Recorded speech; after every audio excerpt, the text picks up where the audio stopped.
Almost എല്ലാവരും ആയെന്ന് വിചാരിക്കുന്നു. ബോർഡ് കാണാൻ പറ്റുന്നുണ്ടോ? ആരെങ്കിലും ഒന്ന് പറയാമോ പ്രോപ്പർ ആയിട്ടാണോ ഇരിക്കുന്നത്?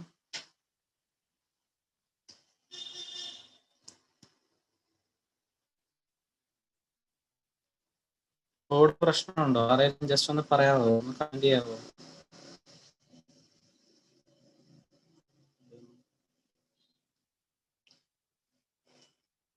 ഓക്കെ, കുഴപ്പമില്ലല്ലേ? അപ്പൊ ഇന്ന് നമ്മൾ ബൈനോമിയൽ തിയറം എന്ന് പറയുന്ന ചാപ്റ്റർ ആണ് സ്റ്റാർട്ട് ചെയ്യുന്നത്. സോ കഴിഞ്ഞ ക്ലാസ് നമ്മൾ സ്ട്രേറ്റ് ലൈൻസും കാര്യങ്ങളൊക്കെ കംപ്ലീറ്റ് ചെയ്തു. സോ ഇതിന്റെ ഇന്നിപ്പോ നമ്മൾ പഠിക്കാൻ പോകുന്നതെന്ന് പറയുന്നത് ബൈനോമിയൽ തിയർ ആണ്. സോ പൊതുവെ ബൈനോമിയൽ തിയർ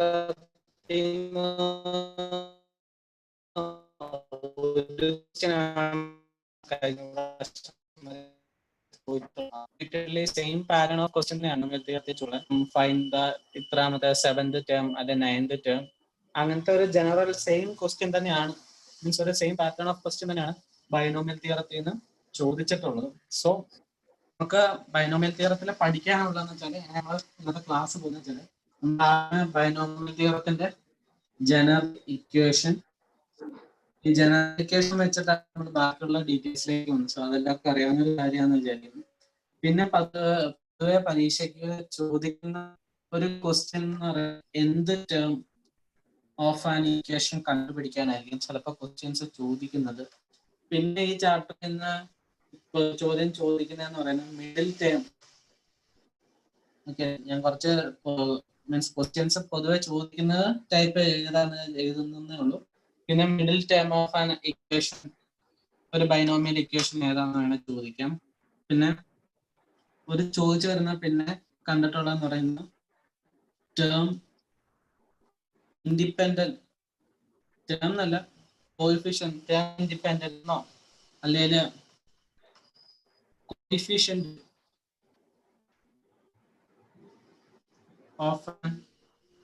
ഓഫ് nth ടേം.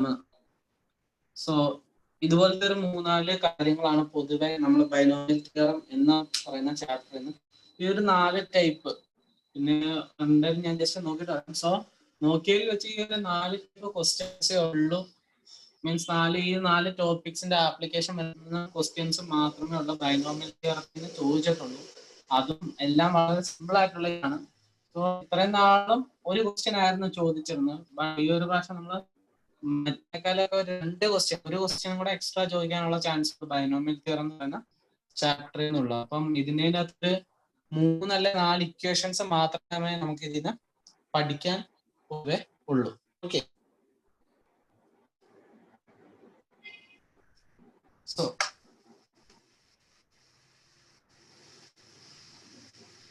എന്താണ് ബൈനോമിയൽ തിയറം അല്ലെ എന്താണ് ബൈനോമിയൽ ഇക്വേഷൻ എന്ന് പോകുന്നതിനേക്കാൾ മുമ്പ് നമുക്കറിയാവുന്ന കുറച്ച് സിമ്പിൾ ആയിട്ടുള്ള ഇക്വേഷൻസ് ഉണ്ട്. ഏതാണ്? a+b the whole square. അതെല്ലാവർക്കും അറിയാവുന്നതാണ്. എന്ത്? a² + 2ab + b² എന്നുള്ള കാര്യം അല്ലെ? അതെല്ലാവർക്കും അറിയാവുന്ന കാര്യമാണ്. അതുപോലെ തന്നെയാണ് a+b ദ ഹോൾ ക്യൂബ് എന്താന്ന് ചോദിച്ചാലും കുറെ പേർക്കൊക്കെ അറിയായിരിക്കും. a³ + 3a²b + 3ab² + b³ എന്നുള്ള ഈ ഇക്വേഷനും പലർക്കും അറിയാവുന്നതായിരിക്കും. അതിന്റെ ഹയർ ഓർഡർ ഇക്വേഷൻസിലേക്ക് നമ്മൾ പോവുകയാണ്. അതായത് a+b ദ ഹോൾ പവർ 4 അല്ലെ a+b ദ ഹോൾ പവർ 5 എന്നൊക്കെ പറയണതില്ല. നമുക്ക് ഇതിന്റെ കൂടെ ഒരു a+b ഒന്നുകൂടെ മൾട്ടിപ്ലൈ ചെയ്താൽ കിട്ടും. So a+b the whole power 4 എന്ന് പറയുന്നതിന്റെ equation a⁴ + 4a³ b + 6a²b² + 4ab³ + b⁴. ഇതാണ് a+b ഹോൾ പവർ 4 ഇക്വേഷൻ. ഇതിപ്പോ a+b5 ആണ്. ഇതിന് അടുത്ത മൾട്ടിപ്ലൈ നമുക്ക് ഒരു ഇക്വേഷൻ വരുമ്പോ ചിലപ്പോ ഒരു a+b ദ ഹോൾ പവർ 17 അല്ലെങ്കിൽ ഒരു 18 അല്ലെങ്കിൽ 90 അല്ലെങ്കിൽ 100 എന്നൊക്കെ പറയുമ്പോൾ നമുക്ക് ഇങ്ങനെ മൾട്ടിപ്ലൈ ചെയ്ത് പോകുന്ന കണ്ടുപിടിക്കാൻ പറയുന്നത് വളരെ ടൈം കൺസ്യൂമിങ് ആയിട്ടുള്ള കാര്യമാണ്. സോ അതിന്റെ ആപ്ലിക്കേഷൻ ആയിട്ടാണ് അങ്ങനത്തെ ഒരു ഇക്വേഷൻസ്, ഹയർ ഓർഡർ ഇക്വേഷൻസ് കണ്ടുപിടിക്കാനാണ് നമ്മൾ ബൈനോമിയൽ ഇക്വേഷൻ ബൈനോമിയൽ തിയറം എന്ന് പറയുന്ന കാര്യം ഇക്വേഷൻ പോലെ ഉപയോഗിക്കുന്നത്. സോ ഒരു ബൈനോമിയൽ തിയറം അല്ലെ ഒരു ഇക്വേഷൻ കണ്ടുപിടിക്കാൻ അല്ലെ നമുക്ക് ഈ ഒരു പാറ്റേൺ നോക്കിയാൽ നമുക്കറിയാം എന്താണ് ഓരോ ടേമിന് എന്താണ് പല കോഎഫിഷ്യൻസ് ആണ്. ഇവിടെ 4 ആണ്, ഇവിടെ 6 ആണ്. സോ ഹയർ ഓർഡർ വരുമ്പോൾ കോഎഫിഷ്യൻസ് എന്ത് വരും? അല്ലെങ്കിൽ ഒരു ഇക്വേഷന്റെ അകത്ത് എത്ര നമ്പർ ഓഫ് ടേംസ് ഉണ്ടാവും, അല്ലെങ്കിൽ ഏതായിരിക്കും ഓരോ ടേമിന്റെയും ഡിഗ്രി, ഇതൊക്കെ നമുക്ക് കൃത്യമായിട്ട് ആ ബൈനോമിയൽ ഇക്വേഷൻ വെച്ച് പറയാൻ പറ്റും. ഇതാണ് ബൈനോമിയൽ ഇക്വേഷനെ കുറിച്ചുള്ള ജനറൽ ആയിട്ടുള്ള ഒരു ഇത് പറയുന്നത്. മീൻസ് എന്തൊക്കെ വേണം. അതിനേക്കാൾ മുമ്പായിട്ട് ഞാൻ ഒരു കാര്യം ജസ്റ്റ് നിങ്ങളോട് പറയാം. ഇപ്പൊ ഇവിടെ എന്താണ് പവർ എത്രയാണ്? a+b ദ ഹോൾ സ്ക്വയർ, അതായത് പവർ 2 ആണ്. അതായത് ഞാൻ പവറിനെ n എന്ന് വിളിച്ചു. ഇവിടെ n = 2 ആണ്. n = 2 ആകുമ്പോൾ എത്ര ടേംസ് ഉണ്ട്? a² എന്ന് പറയുന്ന ഒരു ടേം ഉണ്ട്, 2ab എന്ന് പറയുന്ന ഒരു ടേം ഉണ്ട്, b² എന്ന് പറയുന്ന ഒരു ടേം ഉണ്ട്. സോ മൊത്തത്തിൽ എത്ര ടേംസ് ഉണ്ട്? 3 ടേംസ് ഉണ്ട്. ഇവിടെ n എന്ന് പറയുന്നത് എത്രയാണ്? 2 ആണ്. ഇവിടെ എന്താണ് നമ്പർ ഓഫ് ടേംസ് എത്രയാണ്? 3. സോ ഇവിടെ നമ്പർ ഓഫ് ടേംസ് നമുക്ക് എന്താന്ന് എഴുതാൻ പറ്റും? n+1 ടേംസ് ഉണ്ടെന്ന് നമുക്ക് പറയാൻ പറ്റും. ഓക്കെ, ഞാൻ ജനറൽ ആയിട്ട് ഇപ്പൊ പറഞ്ഞതേ ഉള്ളൂ. കണ്ടോ, ഇവിടെ പവർ 2 ആണെങ്കിൽ ഇവിടെ 3 ടേംസ് ഉണ്ടാവും. a² + 2ab + b². നിങ്ങൾ ഈ കേസ് നോക്ക്, ഇവിടെ എന്താണ് n = 3 ആണ്. ഇവിടെ ടേംസ് ഉണ്ട്? 1, 2, 3, 4 ടേംസ് ഉണ്ട്. അപ്പം എന്താണ്, 3 പവർ 3 ആണെങ്കിൽ അവിടെ 4 ടേംസ് ഉണ്ടാവും. പവർ 4 ആകുമ്പോഴോ ഇവിടെ 3, 4, 5 ടേംസ് ഉണ്ട്.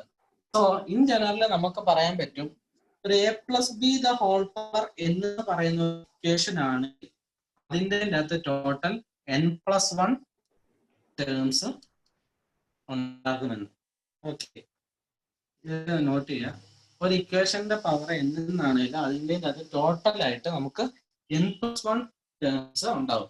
സോ ഒരു a+b² 100 ആണെങ്കിൽ അതിന്റെ അകത്ത് മൊത്തം 101 ടേംസ് ഉണ്ടായിരിക്കും. ഓക്കെ, അടുത്തതായിട്ട് നമുക്കപ്പോ നമ്പർ ഓഫ് ടേംസ് ഒരു ഇക്വേഷനിൽ എത്ര ഉണ്ടാവും എന്ന് അറിഞ്ഞു. ഇനി അടുത്തതായിട്ട് ഒരു ഇക്വേഷന്റെ അകത്ത് വരുന്നത് എന്താണ്, കോഎഫിഷ്യൻസ്. ഇവിടെ കോഎഫിഷ്യന്റ് 1 ആണ്, ഇവിടെ 3 ആണ്, ഇവിടെയും 3 ആണ്, ഇവിടെ 1 ആണ്, ഇവിടെ 1 ആണ്, ഇവിടെ 2 ആണ്, ഇവിടെ കോഎഫിഷ്യന്റ് 1 ആണ്. സോ നമുക്ക് ഓരോ ഇക്വേഷന്റെ അകത്ത് ഓരോ ടേമിനും എന്താണ് കോഎഫിഷ്യൻസ് ഉണ്ട്. സോ ഈ കോഎഫിഷ്യൻസ് എങ്ങനെയാണെന്ന് നമുക്ക് അറിയണം. മീൻസ് ഓരോന്നിനും ഓരോ കോഎഫിഷ്യന്റ് ആണ്. സോ അതിനാണ് പാസ്കൽസ് ട്രയാങ്കിൾ എന്ന് പറയുന്ന ഒരു സാധനം നിങ്ങൾ കേട്ടിട്ടുണ്ടെന്ന് അറിയില്ല. പാസ്കൽസ് ട്രയാങ്കിൾ അഥവാ പാസ്കൽസ് പിരമിഡ് എന്ന് പറയുന്ന ഒരു കാര്യമുണ്ട്. സത്യം പറഞ്ഞാൽ അതൊരു ഇന്ത്യൻ സയന്റിസ്റ്റ് ആണ് കണ്ടുപിടിച്ചത്. മെറൂപ്രാസ എന്ന് പറയുന്ന ഒരു ഇന്ത്യൻ സയന്റിസ്റ്റ് ആണ് സത്യം പറഞ്ഞാൽ, അല്ല ഒരു മാത്തമെറ്റീഷ്യന്റെ ആയിരുന്നത്. പിന്നീട് പുള്ളിക്കാരന്റെ അത് വലിയ പോപ്പുലാരിറ്റി കിട്ടിയില്ല. പക്ഷെ പാസ്കലിന്റെ ഇത് വന്നപ്പോഴാണ് അതിന് പോപ്പുലാരിറ്റി വന്നത്. അതുകൊണ്ടാണ് അതിനെ പാസ്കൽസ് ട്രയാങ്കിൾ അല്ലെ പാസ്കൽസ് പിരമിഡ് എന്ന് പറയുന്നത്. സത്യം പറഞ്ഞാൽ മെറൂപ്രാസ എന്ന് പറയുന്ന ഒരു ഇതാണ് മാത്തമെറ്റീഷ്യന്റെ ഇതായിരുന്നത്. സോ പാസ്കൽസ് ട്രയാങ്കിൾ എന്ന് പറയുന്നത് എല്ലാവർക്കും അറിയാവുന്ന കാര്യമായിരിക്കും. പാസ്കൽസ് ട്രയാങ്കിൾ ഓക്കെ, അതെങ്ങനെയാന്ന് വെച്ചാൽ ആദ്യമേ 1, പിന്നെ 1, 1 ഒരു പിരമിഡ് പോലെ, പിന്നെ 1 അടുത്ത ടേം എന്ന് പറഞ്ഞാൽ ഇതിന്റെയും കൂടെ സമ്മായിരിക്കും. എന്താ 1 + 1 എന്താണ് 2. ഇവിടെ ഞാൻ 1 എന്ന് എഴുതി, വീണ്ടും അറ്റത്ത് ഒരു 1 എഴുതി. സോ ഇവിടുത്തെ ടേം എന്താണ് 1 + 2 3 ആണ്. ഇവിടെയോ 2 + 1 3 ആണ്. ഇവിടെ ഒരു 1 വന്നു. അടുത്ത എന്താണ്, ഇവിടെ ഒരു 1 എഴുതി ഞാൻ. 1 + 3 എന്താണ് 4 ആണ്. 3 + 3 6 ആണ്. 3 + 1 4 ആണ്. പിന്നെ ഒരു 1 ഞാൻ എഴുതി. സോ ഇതാണ് പാസ്കൽസ് ട്രയാങ്കിൾ അല്ലെങ്കിൽ പാസ്കൽസ് പിരമിഡ് എന്ന് പറയുന്നത്. സോ ഇതിന്റെ ഇമ്പോർട്ടൻസ് ആണ് അല്ലെങ്കിൽ യൂസ് എന്താന്ന് ചോദിച്ചാൽ, ഈ ഒരു പിരമിഡ് വെച്ച് നമുക്ക് കോഎഫിഷ്യൻസ് കണ്ടുപിടിക്കാൻ സാധിക്കും. ഓക്കെ, എങ്ങനെയാന്ന് വെച്ചാൽ ഉദാഹരണം ഞാൻ പറയാണ്, a+b² ഇക്വേഷൻ എന്താണ് a² + 2ab + b². അപ്പൊ നിങ്ങളൊന്ന് നോക്കുക, a² കോഎഫിഷ്യന്റ് എന്താണ് 1 ആണ് അല്ലെ. സെക്കൻഡ് ടേമിന്റെ കോഎഫിഷ്യന്റ് എന്താണ് 2 ആണ്. തേർഡ് ടേമിന്റെ കോഎഫിഷ്യന്റ് എന്താണ് 1 ആണ്. സോ ഇവിടെ നോക്കുക, ഇതിന്റെ ഈ റോയിലെ കോഎഫിഷ്യൻസ് എന്താണ് 1, 2, 1. മനസ്സിലായോ? അപ്പൊ അതേപോലെ തന്നെ a+b³ ആണെങ്കിൽ ഇക്വേഷൻ എങ്ങനെയാണ് a³ + 3ab a²b + 3ab² + b³. അപ്പൊ ഇതിന്റെ കോഎഫിഷ്യൻസ് എങ്ങനെയാണ് 1, 3. നോക്ക് 1, 3, 3, 1. മനസ്സിലായോ? അപ്പൊ അതുപോലെ തന്നെ a+b² ഞാൻ മുമ്പ് എഴുതിയപ്പോ എനിക്ക് കോഎഫിഷ്യൻസ് ഇക്വേഷൻ അറിയാവുന്നതുകൊണ്ടൊന്നുമല്ല, ഞാൻ ഈ പിരമിഡിന്റെ കോഎഫിഷ്യൻസ് വെച്ചാണ്. അതായത് ഫസ്റ്റ് ടേം എന്താണ് 1 ആയിരിക്കും, സെക്കൻഡ് ടേമിന്റെ കോഎഫിഷ്യന്റ് 4 ആയിരിക്കും, തേർഡ് ടേം 6 ആയിരിക്കും, ഫോർത്ത് ടേം 4 ആയിരിക്കും, ഫിഫ്ത്ത് ടേം 1 ആയിരിക്കും. സോ നമുക്കൊരു ബൈനോമിയൽ ഇക്വേഷന്റെ അല്ലെങ്കിൽ ഒരു ഹയർ ഓർഡർ ഇക്വേഷൻസിന്റെ കോഎഫിഷ്യൻസ് നമുക്ക് ഒരു പാസ്കൽസ് ട്രയാങ്കിൾ വെച്ച് ഉണ്ടാക്കാൻ പറ്റും. സോ ഇതെന്നൊക്കെ പറയുന്നത് വളരെ ലെങ്തി ആയിട്ടുള്ള കാര്യങ്ങളാണ്. നമുക്ക് ഇങ്ങനെ ഇക്വേഷൻസിന്റെ ഓരോന്നും കോഎഫിഷ്യൻസ് ഒക്കെ ഇങ്ങനെ ഒരു പിരമിഡ് വരച്ച് കണ്ടുപിടിക്കുക എന്ന് പറയുന്നത് ഒരിക്കലും സാധ്യമായിട്ടുള്ള കാര്യം. സോ അതിൽ നിന്നാണ് നമ്മൾ ബൈനോമിയൽ ഇക്വേഷൻ എന്നുള്ള കൺസെപ്റ്റിലേക്ക് വരുന്നത്. ഓക്കെ, അപ്പൊ എന്താണ് ബൈനോമിയൽ ഇക്വേഷൻ എന്ന് നമുക്ക് നോക്കാം. ഓക്കെ, ബൈനോമിയൽ ഇക്വേഷൻ അതായത് ജസ്റ്റ് അതിന്റെ എക്സ്പാൻഷൻ മാത്രമേ എഴുതുന്നുള്ളൂ, എല്ലാവർക്കും അറിയാവുന്ന കാര്യമാണ്. a+b² എന്ന് പറയുന്ന ഒരു ജനറൽ ഇക്വേഷൻ ഉണ്ട്. അതിന്റെ എക്സ്പാൻഷൻ എങ്ങനെയാന്ന് വെച്ചാൽ NC0 a power n minus 0 അഥവാ a power n b power 0 plus NC1 a power 1 a power n minus 1 b power 1 plus NC2 a power n minus 2 into b power 2 etc. എന്നിട്ട് നമ്മൾ general ആയിട്ടുള്ള term എഴുതാണ്. General ടേമിന്റെ notation എന്ന് പറയുന്നത് NCR a power n minus r b power r etcetera. ഇതാണ് general term. Last term എന്തായിരിക്കും എന്ന് വെച്ചാൽ NCN a power 0 b power n എന്നായിരിക്കും. ഓക്കെ, ഈ ഇക്വേഷൻ അതുപോലെ തന്നെ നോട്ട് ഡൗൺ ചെയ്യാം. ഓക്കെ, ഇതാണ് ബൈനോമിയൽ ഇക്വേഷൻ എന്ന് പറയുന്ന കാര്യം. a plus b the whole power n is equal to NC0 a power n b power 0 plus ഇങ്ങനെ ആയിരിക്കാം ഇത് പോകുന്നത്. ഈ ഇക്വേഷൻ എല്ലാം നോട്ട് ഡൗൺ ചെയ്ത് ഇതിപ്പോ വലിയ സംഭവം ഒന്നും വിചാരിക്കേണ്ട കാര്യമില്ല. നമുക്ക് ആ ഒരു എക്സാമ്പിൾ ചെയ്യുമ്പോൾ ഇക്വേഷൻ എങ്ങനെയാ സിമ്പിൾ ആയിട്ട് എഴുതുന്നതെന്ന് മനസ്സിലാക്കാൻ പറ്റും. ഇത് നോട്ട് ഡൗൺ ചെയ്യുക. ഇതില് ഈ ഒരു സാധനം ഒന്ന് അണ്ടർലൈൻ ചെയ്ത് വെച്ചേക്കുക. ഒരു അണ്ടർലൈൻ ചെയ്ത് ഈ ഇക്വേഷൻ സാധനം മാത്രം ഓർത്തിരുന്നാലും മതി. ഓക്കെ, ഈ സാധനം മാത്രം നിങ്ങൾ ഒരു ഡബിൾ വരയിട്ടോ ഒരു ഇമ്പോർട്ടന്റ് ആയിട്ടോ ഒരു ആർത്ത് ടേമിന്റെ ജനറൽ ടേം അല്ല ജനറൽ ടേമെന്നോ അല്ല ആർത്ത് ടേമെന്നോ എന്താണെന്ന് വെച്ചാൽ നമുക്ക് ഇത് എഴുതാം. ഈ ഇക്വേഷൻ ഈ ഒരു ഫോമിന്റെ സാധനം മാത്രം നിങ്ങൾ ഓർത്തിരിക്കും. എന്നിട്ട് നമുക്ക് ഇക്വേഷന്റെ എക്സ്പാൻഷനിലേക്ക് വരാം. ഓക്കെ, ഈ ഇക്വേഷൻ എല്ലാവരും എഴുതിയെന്ന് വിചാരിക്കുന്നു. ഓക്കെ, എന്നിട്ട് നമുക്ക് അതിന്റെ എക്സ്പ്ലനേഷൻ എക്സ്പാൻഷൻ രൂപത്തിൽ എങ്ങനെയാണ് സംഭവം എന്നുള്ള കാര്യം നോക്കാം. ഓക്കെ, നമുക്ക് ആദ്യം ചെറിയ ടേംസിന്റെ ഇത് വെച്ച് തന്നെ നോക്കാം. a plus b the whole cube എന്നാണ് എങ്കിൽ ഓക്കെ, ഇക്വേഷൻ എങ്ങനെയാണ് വരുന്നത്? ഫസ്റ്റ് ടേം എന്താണ്? NC0. ഇവിടെ n എത്രയാണ്? 3. So 3C0 a power 3 b power 0. Second term എന്ന് പറയുന്നത് എന്താണ്? 3C1 a n minus 1 ആയിരുന്നു. ഇവിടെ n എന്താണ്? 3 ആണ്. സോ n minus 1 എന്താണ്? 2 b power 1. തേർഡ് ടേം എന്ന് പറയുന്നത് 3C2 a power 1 b square. Fourth term ഇവിടെ n-ന്റെ വാല്യൂ എത്രയാണ്? 3 ആണ്. സോ എത്രയാണ്? 3 plus 1 4 ടേംസ് ഉണ്ടായിരിക്കും. നമ്മൾ കണ്ട കാര്യമാണ്. സോ ഫോർത്ത് ടേം എന്താണ്? 3C3 a power 0 b power 3. അപ്പൊ നിങ്ങൾ ഇത് തന്നെ ഒന്ന് നോക്കുക. ഓക്കെ, ഇവിടെ ഇത്ര പാടൊന്നുമില്ല ഇക്വേഷൻ ഓർത്ത് വെക്കാനായിട്ട് ചെയ്യാൻ. 3 എന്താണോ വാല്യൂ, എന്നിന്റെ വാല്യൂ എന്താണോ അതായിരിക്കും മേളിൽ വരുന്നത്. താഴെ സിയുടെ താഴെ എന്താണ്? 0 1 2 3 എന്നുണ്ട്. അത് 0 തൊട്ട് n വരെയുള്ള വരുന്ന രീതിക്ക് എഴുതുക. ആദ്യമേ 3C0, പിന്നെ 3C1, 3C2, 3C3. അത് കഴിഞ്ഞിട്ട് വരുന്നതാണ് എയുടെ പവർ. എയുടെ പവർ എപ്പോഴും ഹൈയസ്റ്റ് നിന്ന് തുടങ്ങാം. a 3 ആയിരിക്കും. ബി എന്ന് പറയുന്നത് എന്താണ്? നമ്മൾ ജനറൽ ഇക്വേഷൻ എങ്ങനെയാണ്? NCR a power n minus r b power r ആണ്. ഇപ്പം ഈ ഒരു ടേം ഈ ഒരു കണ്ടീഷനിൽ ഞാൻ എന്താണ്?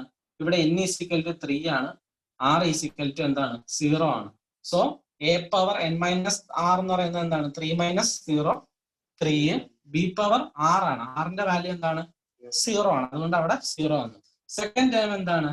3C1 a square b power 1 ആണ്. അപ്പൊ ഇവിടെ എന്താണ്? n = 3 ആണ്, r = 1 ആണ്. So a power n minus r എന്താണ്? 3 minus 1 2 ഉം b പവർ r 1 ആയിരിക്കും. ഒരു സെക്കൻഡ്, ആരുടെ മൈക്ക് ഓൺ ആണ്? ജസ്റ്റ് മൈക്ക് ഒന്ന് ഓഫ് ചെയ്തോ. ഓക്കെ, സോ ഈ ഒരു ജനറൽ ഇക്വേഷൻ എഴുതാൻ എല്ലാവർക്കും അറിയാമെന്ന് ഞാൻ വിചാരിക്കുന്നു. Okay, 3C2 a power 1 b square 3C3 a power 7. അതായത് എയുടെ പവർ കുറഞ്ഞു വരുന്നു. 3 2 1 0. ബിയുടെ പവർ അതിനനുസരിച്ച് ഈ ആറിനനുസരിച്ച് സെയിം ആയിട്ട് വരുന്നു. 0 1 2 3. അപ്പൊ ഇത് എല്ലാവർക്കും ഇങ്ങനെ ജനറൽ ഇക്വേഷൻ എഴുതുന്ന കാര്യത്തിലേക്ക് വന്നു അല്ലെ അറിയാമെന്ന് മനസ്സിലായെന്ന് ഞാൻ വിചാരിക്കുന്നു. ഓക്കെ, ഇങ്ങനൊരു കാര്യം കണ്ടു കഴിയുമ്പോൾ സ്വാഭാവികമായിട്ടുള്ള ഒരു ഇതാണ് എന്താണ് ഈ 3C0 3C1 എല്ലാവർക്കും അറിയാവുന്ന കാര്യമായിരിക്കും. അതാണ് എന്ത് കോമ്പിനേഷൻസ് എന്ന് പറയുന്ന സാധനം. സോ NCR എന്നൊരു സാധനം ഉണ്ടെങ്കിൽ അത് എക്സ്പാൻഷൻ എന്താണ്? n factorial divided by r factorial into n minus r factorial എന്നാണ്. അതായത് NCR എന്നുള്ള ഒരു സാധനത്തിന്റെ, അതായത് 3C2 എന്ന് നമ്മൾ മുമ്പ് എഴുതിയില്ലേ? 3C2 എന്ന് പറയുന്നത് എന്താണ്? 3 factorial divided by 2 factorial into n minus r. 3 minus 2 എന്ന് പറയുന്നത് എന്താണ്? 1 ഫാക്ടോറിയൽ. അപ്പൊ ഇതാണ്. ഇനിയിപ്പോ ഫാക്ടോറിയൽ എന്താണെന്ന് എല്ലാവർക്കും അറിയാമായിരിക്കും. 3 ഫാക്ടോറിയൽ എന്ന് പറഞ്ഞാൽ എന്താണ്? 3 ഇൻറ്റു 2 ഇൻറ്റു 1. 2 ഫാക്ടോറിയൽ എന്ന് പറഞ്ഞാൽ 2 ഇൻറ്റു 1. 4 ഫാക്ടോറിയൽ എന്ന് പറഞ്ഞാൽ എന്താ? 4 ഇൻറ്റു 3 ഇൻറ്റു 2 ഇൻറ്റു 1. അതായത് ആ ഇൻറ്റീജർ തൊട്ട് ബാക്കിലേക്കുള്ള ഇൻറ്റീജേഴ്സിന്റെ മൾട്ടിപ്ലിക്കേഷൻ ആണ് നമ്മുടെ ഫാക്ടോറിയൽ. ഓക്കെ, അടുത്ത പറഞ്ഞാൽ ഞാൻ പറയുന്നത് 3C3. 3C3 എന്താണ്? 3 factorial divided by 3 factorial into n minus r ആണ്. അതായത് 3 മൈനസ് 3 ഇൻറ്റു 0 ഫാക്ടോറിയൽ എന്ന് പറയും. സോ 0 ഫാക്ടോറിയൽ എന്ന് പറയുന്നതിന്റെ വാല്യൂ 1 ആണ്. ഓക്കെ, അതെല്ലാവർക്കും അറിയാവുന്ന 0 ഫാക്ടോറിയൽ എന്ന് പറയുന്നതിന്റെ വാല്യൂ 1 ആണ്. സോ 3 ഫാക്ടോറിയൽ ബൈ 3 ഫാക്ടോറിയൽ എന്ന് പറയുന്നത് എന്താണ്? 1 ആണ്. അത് രണ്ടും കട്ടായി പോയിട്ട് ഇത്. അപ്പൊ ഇൻ ജനറൽ നിങ്ങൾ ഇത്ര ഇത് എല്ലാവർക്കും ഈ സംഭവം മാത്രം എല്ലാവരും എഴുതാൻ അറിഞ്ഞിരിക്കുക. NCR എന്ന് പറയുന്നത് എന്താണ്? n factorial divide by r factorial into n minus r factorial. So ഇനി ഒരു കാര്യം കൂടെ ജനറൽ ആയിട്ട് ഒന്നാണ് NC0 is equal to NCn is equal to 1 ആയിരിക്കും. ഓക്കെ, NC0 എന്ന് പറയുന്നത് എന്താണ്? n factorial divide by 0 factorial into n minus r. അതായത് n മൈനസ് 0 എന്ന് പറയുന്നത് എന്താണ്? n ഫാക്ടോറിയൽ തന്നെ. സോ NC0 എന്ന് പറയുന്നത് n factorial by 0 factorial into n factorial, അതിന്റെ വാല്യൂ 1 ആയിരിക്കും. അതുപോലെ തന്നെ NCn അത് നമ്മളിപ്പോ കണ്ടതാണ്. n factorial divide by n factorial into n minus n എന്ന് പറയുന്നത് എന്താണ്? 0 ഫാക്ടോറിയൽ. സോ 1 ആണ്. NC0 is equal to NCn is equal to 1 ആയിരിക്കും വാല്യൂ. ഓക്കെ, അപ്പൊ നമ്മള് ബൈനോമിയൽ ഇക്വേഷൻ എന്താന്ന് കണ്ടു, അതിന്റെ എക്സ്പാൻഷൻ എങ്ങനെയാന്ന് കണ്ടു, അതിന്റെ കോഎഫിഷ്യൻസിന്റെ വാല്യൂസ് കണ്ടുപിടിക്കുന്ന ഇക്വേഷനും നമ്മൾ കണ്ടു. ഓക്കെ, ഇതെല്ലാവർക്കും മനസ്സിലായെന്ന് വിചാരിക്കുന്നു. ആർക്കെങ്കിലും ഡൗട്ട് ഉണ്ടെങ്കിൽ പറയുക. എല്ലാവർക്കും അറിയാവുന്ന ഒരു കാര്യമാണെന്ന് വിചാരിച്ചാണ് ഞാൻ കുറച്ച് സ്പീഡിൽ എടുക്കുന്നത്. ഒക്കെ നമ്മൾ അറിയാവുന്ന കാര്യമാണ്. അല്ലെങ്കിൽ ആർക്കെങ്കിലും ഡൗട്ടോ എന്തെങ്കിലും ഉണ്ടെങ്കിൽ ജസ്റ്റ് ഒന്ന് പറയുക. Okay,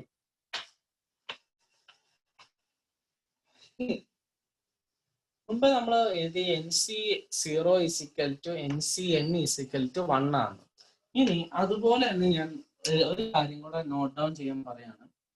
NCr is equal to NCn minus r ആയിരിക്കും. ഓക്കെ, അതെന്താന്ന് വെച്ചാൽ NCRന്റെ ഇക്വേഷൻ എന്താണ്? n factorial divided by r factorial into n minus r factorial ആണ്. ഇനി NCn മൈനസ് r ആണെങ്കിൽ എന്തായിരിക്കും equation? n factorial divided by n minus r factorial into n minus of n minus r എന്നായിരിക്കും equation അല്ലെ? Factorial. So n minus of n ഇതെന്ന് പറയുന്നത് എന്താണ്? n കട്ടായി പോയിട്ട് minus of minus r factorial. So അതെന്ന് പറയുന്നത് എന്ത് തന്നെയായിരിക്കും? n factorial divide by n minus r factorial into n factorial r factorial തന്നെ വരും. സോ ഇത് രണ്ടും സെയിം അല്ലേ?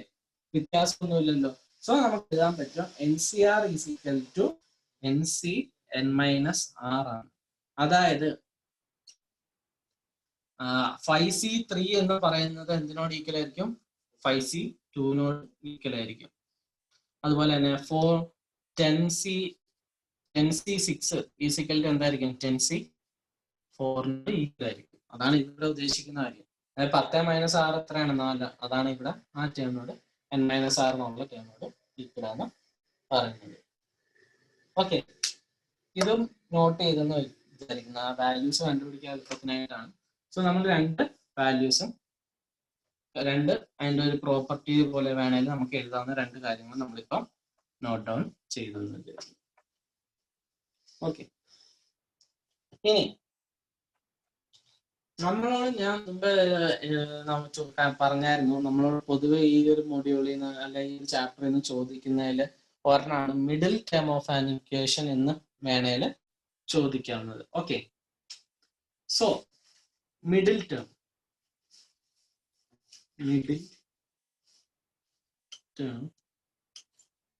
ഓഫ് ബൈനോമിയൽ തിയറം അല്ല ബൈനോമിയൽ ഇക്വേഷൻ എന്ന് പറയുന്നത് ബൈനോമിയൽ ഇക്വേഷൻ.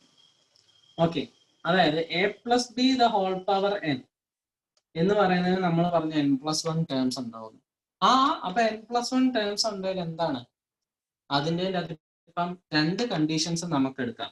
n ഒരു ഓഡ് നമ്പർ അല്ല, n ഒരു ഈവൻ നമ്പർ ആണെന്ന് വിചാരിക്കുകയാണ്. സോ ഈവൻ നമ്പർ ആണെന്ന് വിചാരിക്കുമ്പോൾ മൊത്തം എത്ര ഉണ്ടാവും? n+1 ടേംസ് അതിൻ്റെ അകത്ത് ഉണ്ടാവും. അതായത് ഇപ്പം n എന്ന് പറയുന്നത് 6 ആണെന്നാണെങ്കിൽ നമുക്ക് മൊത്തം എത്ര ഉണ്ടാവും?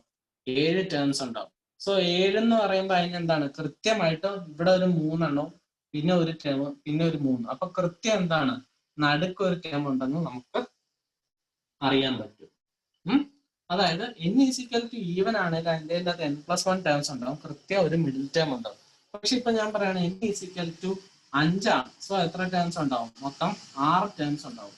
സോ 1 2 3 4 5 6. സോ അതിന്റെ നമുക്ക് കൃത്യം നടുക്കത്തെ ഒരു ടേം എന്ന് പറയാൻ സാധിക്കത്തില്ല. സോ അതിനെന്താണ് നമുക്ക് പറയാൻ നടുക്ക് 2 ടേംസ് ഉണ്ട് എന്ന് പറയാൻ പറ്റും.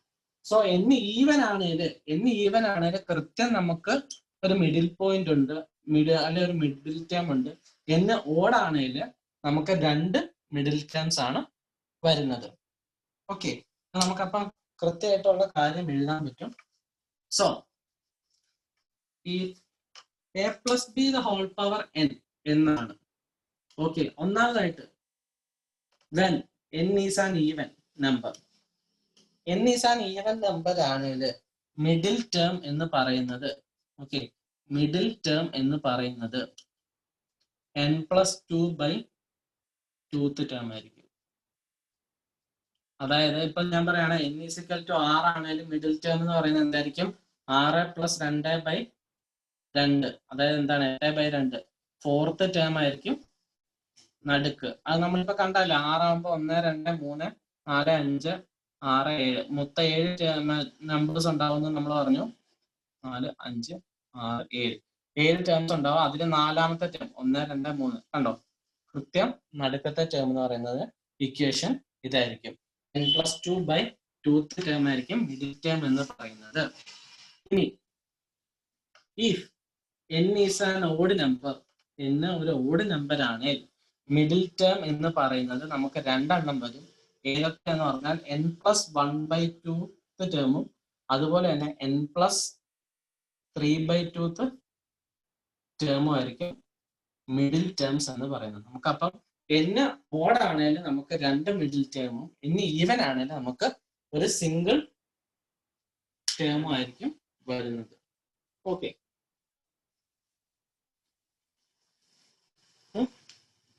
അപ്പൊ ഇതെല്ലാവരും നോട്ട് ഡൗൺ ചെയ്തു എന്ന് വിചാരിക്കുന്നു. ഓക്കെ, അത് കഴിഞ്ഞിട്ട് ഇനി ഒരു കാര്യം കൂടി ഇതിൽ പറയാനുണ്ട്. ഓക്കെ, ഞാൻ ജസ്റ്റ് ഒന്ന് റബ്ബ് ചെയ്യാണ്. എല്ലാവരും എഴുതിയെന്ന് വിചാരിക്കുന്നു. സോ നമ്മളോട് ഒരു nth ടേം അല്ലെ ഒരു rth ടേം എന്ന് പറയുവാണ്. ഓക്കെ, അതായത് എന്നോട് പറയാണ് r+1th ടേം, അതായത് tr+1 എന്ന് പറയുന്നതിന്റെ r+1th ടേമിന്റെ ജനറൽ ഇക്വേഷൻ എന്ന് പറയുന്നതാണ് NCR a⁻n−r b⁻r എന്ന് പറയുന്നത്. അതായത് 4th ടേം എന്ന് ഇപ്പം a+b the whole power 5 എന്ന ഇക്വേഷനിൽ ഞാൻ നിങ്ങളോട് 4th ടേം ഏതാന്ന് ചോദിച്ചാൽ 4th ടേം അതായത് എന്താണ് T4 4th ടേം എന്നാണ് ചോദിച്ചിരിക്കുന്നത്. 4 എന്ന് പറയുന്നത് എന്താണ്? t+1, അതായത് 5c3a⁻2 b⁻3 ആയിരിക്കും എന്റെ 4th ടേം എന്ന് പറയുന്നത്. അത് r+1th ടേം വരുമ്പോഴാണ് നമ്മൾ ഇവിടെ r എന്ന് എടുക്കുന്നത്. എല്ലാവർക്കും അത് മനസ്സിലായെന്ന് വിചാരിക്കുന്നു. അതിന്റെ പ്രത്യേകിച്ച് കൺഫ്യൂഷൻ ആക്കേണ്ട യാതൊരു കാര്യമില്ല. ഇത്ര മാത്രം ഓർത്താൽ മതി. R+1 ടേം എന്ന് പറയുന്നത് R+1 ആണ്. ഇപ്പൊ ഫിഫ്ത്ത് അല്ലെ ഫോർത്ത് ടേം എന്ന് പറയുന്നത് R+1 എന്ന് പറയുമ്പോൾ എന്താണ്? 3+1 ആണല്ലോ 4. സോ നമ്മൾ ആറിന്റെ വാല്യൂ 3 ആയിട്ടാണ് എടുക്കുന്നത്. അതായത് ഈ ഫോർത്ത് ടേം അല്ലെ ഫിഫ്ത്ത് ടേം എന്ന് വെച്ചാൽ ആ ടേം -1 ആയിരിക്കും നമ്മുടെ ആറിന്റെ വാല്യൂ.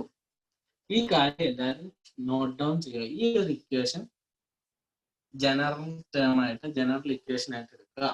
അതായത് R+1 ടേമിന്റെ ജനറൽ ഇക്വേഷൻ എന്ന് പറയുന്നത് ഇങ്ങനെയായിരിക്കും. ഓക്കെ, ഇതെല്ലാവരും നോട്ട് ഡൗൺ ചെയ്തെന്ന് വിചാരിക്കുന്നു. ഓക്കെ, R+1 ടേം എന്ന് പറയുന്നത് നമ്മുടെ NCR A⁻n−r B⁻r ആയിരിക്കും. ഓക്കെ, ഇതോടെ നമ്മുടെ ബൈനോമിയൽ തിയറത്തിന്റെ അകത്ത് ഓൾമോസ്റ്റ് കാര്യങ്ങൾ ഇത്രേ ഉള്ളൂ. സത്യമായ തിയറി എന്ന് പറയുന്നത് നമുക്ക് ഇത്രേ ഉള്ളൂ. പക്ഷെ വെറൈറ്റി ഓഫ് ക്വസ്റ്റ്യൻസ് ആണ് ഇതിന്റെ അകത്ത് ഇമ്പോർട്ടന്റ് ആയിട്ട് വരുന്ന ഒരു കാര്യം. ഓക്കെ, ഇതിപ്പോ ഇത്രയും ചെയ്തതിനു ശേഷം നമുക്ക് കുറച്ച് പ്രോബ്ലംസ് ഇപ്പൊ നമ്മൾ ഈ പഠിച്ച ഇക്വേഷൻസിന്റെ ബേസിസിൽ ഓക്കെ, ഇതിപ്പോ എല്ലാവർക്കും ഭയങ്കര കൺഫ്യൂഷൻ ആണെന്ന് എനിക്കറിയാം. മീൻസ് നമ്മൾ ഇത് ബൈനോമിയലിനെ സംബന്ധിച്ചാൽ നമ്മൾ ആ ഒരു ക്വസ്റ്റ്യൻസ് ചെയ്യുന്നതനുസരിച്ച് നമുക്ക് കാര്യങ്ങൾ മനസ്സിലാവും. ഇപ്പൊ ഈ ഇക്വേഷൻസും കാര്യങ്ങളും എഴുതാൻ കുറച്ച് ബോറിംഗ് ആയിരുന്നു അറിയാം. നമുക്ക് ക്വസ്റ്റ്യൻസ് ചെയ്യുമ്പോൾ കൃത്യമായിട്ട് കൺസെപ്റ്റ്സും കാര്യങ്ങളും ഒക്കെ മനസ്സിലാക്കാൻ സാധിക്കും. ഓക്കെ, നമുക്ക് ക്വസ്റ്റ്യൻസിലേക്ക് കടക്കാം. ഈ ഇക്വേഷൻസ് ഈ ഒരു സാധനം ഇമ്പോർട്ടന്റ് ആണ്. ഈ ഒരു സാധനം വളരെ ഇമ്പോർട്ടന്റ് ആണ്. ഈ ഇക്വേഷൻ എന്ന് പറയുന്നത് R+1 ടേമിന്റെ ഇക്വേഷൻ എന്ന് പറയുന്നത്. സോ ഇതെല്ലാവരും നോട്ട് ഡൗൺ ചെയ്തെന്ന് വിചാരിക്കുന്നു. ഓക്കെ,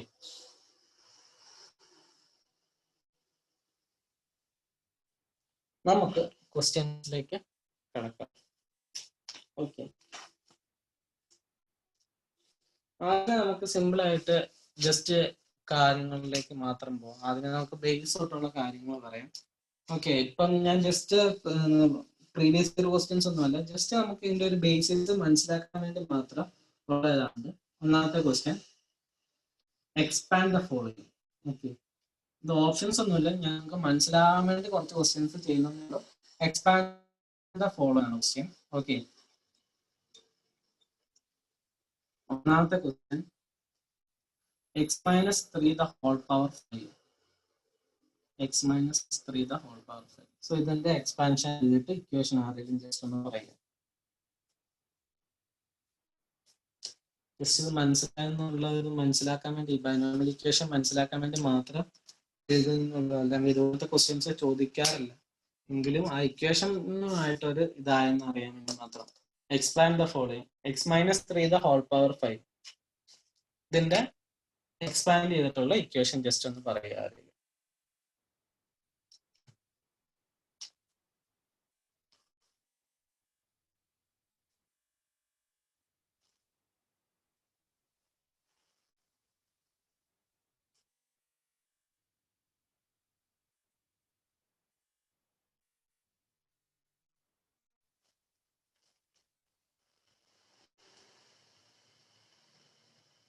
ആ എന്താണ് കോമ്പിനേഷൻ വരുന്ന 5C0 5C1 എന്നൊക്കെയുള്ള അതുപോലെ തന്നെ പ്രശ്നമില്ല.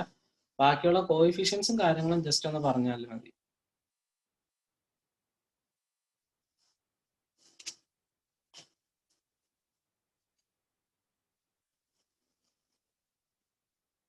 ഒരു മിനിറ്റ് സമയം തരും, ജസ്റ്റ് ഒന്ന് എഴുതിയാൽ നോക്കാം.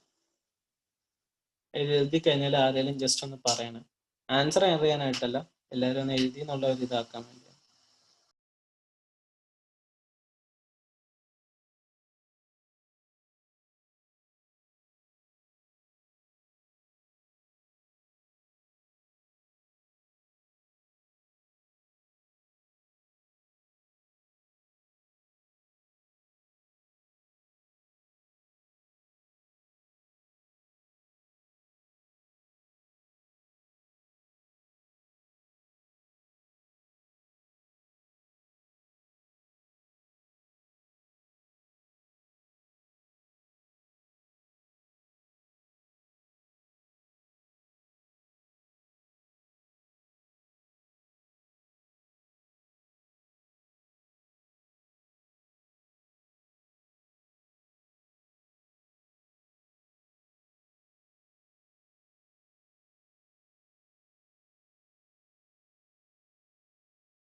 ആരെങ്കിലും എഴുതി കഴിഞ്ഞോ?